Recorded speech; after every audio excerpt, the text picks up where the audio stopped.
Because I'm happy, clap along if you feel like happiness is the truth.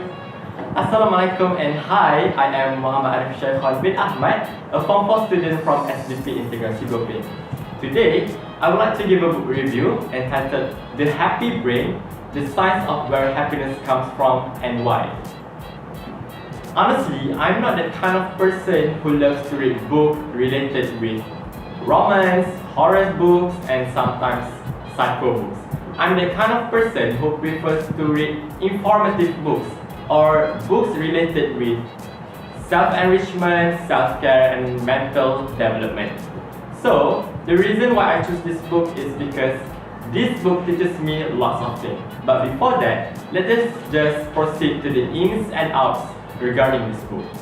The author of this book is Dean Burnett, a neurologist, blogger, and a comedian. This book consists of 344 pages, and this book was published by Guardian Faber in 2018. So, let's proceed to the synopsis of this book. I would like to share with you 4 hormones that contribute to the development of happiness. Generally, there are 4 hormones related to the happiness. They are dopamine, oxytocin, serotonin, and endorphin. But today, I would like to elaborate only 2 hormones related with happiness. Let's just start with dopamine. Dopamine is a specific hormone that can be attained when you take small steps toward an expected reward.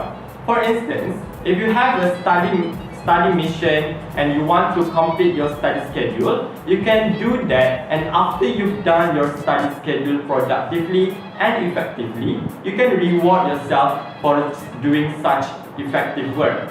At the end of the day, when you reward yourself, like walking out for a while, taking a short sleep, and hanging out with your friends, these particular actions give you happiness that can create better state of happiness and make you feel happier after you've done your work productively.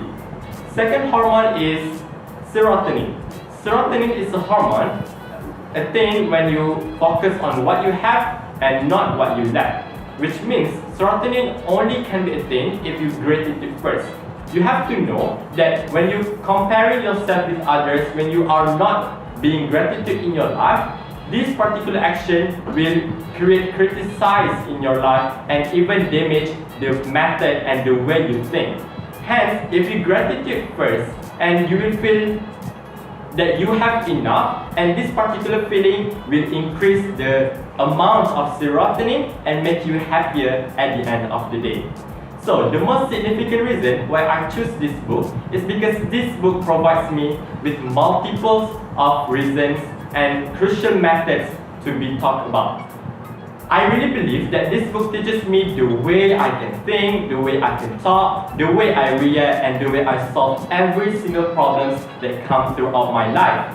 So, in a nutshell, I really recommend this book to everyone out there, especially the young, the teenagers, and the adults. Because this particular book really teaches me to be a happier person with happier mindset and a happier brain.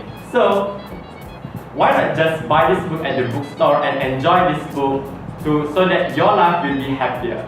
That's all for the book review. Yeah. Let's proceed to the topic that I choose, which is the youth. So, I would like to define the definition of youth. Youth are those individuals aged from 13 to 20 years old.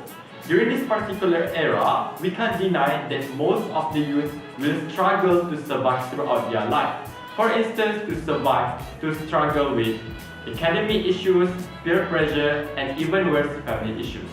So today I would like to talk about one advantage and one disadvantage of being young. The first advantage of being young is that the freedom that we derive.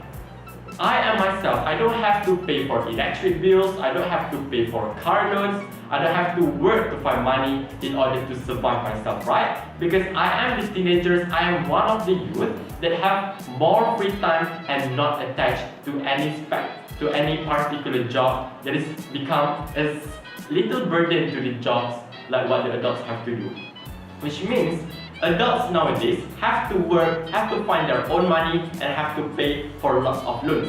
But the youth, they don't have to pay for such loans, they don't have to pay for such money, right? Hence, this is the X factor for the youth to derive very much freedom in their life and enjoy their life as long as they can. For this advantage, I would like to talk about the critical development phase.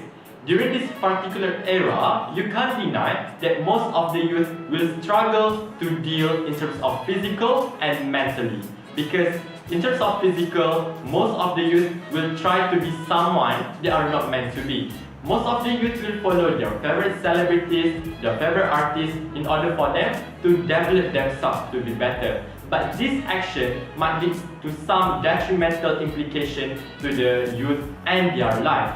For instance, you try to compare yourself with your friends, you try to criticize your friends and yourself due to the fact that you are not enough for having such accessories, posh clothes, and so on. So, in a nutshell, I would like to highlight that to all teenagers out there, you have to create wider perspective towards the world. You have to own a better mindset towards life and not being negative and not having a narrow-minded perspective. I think that's all from me for today. Until next time.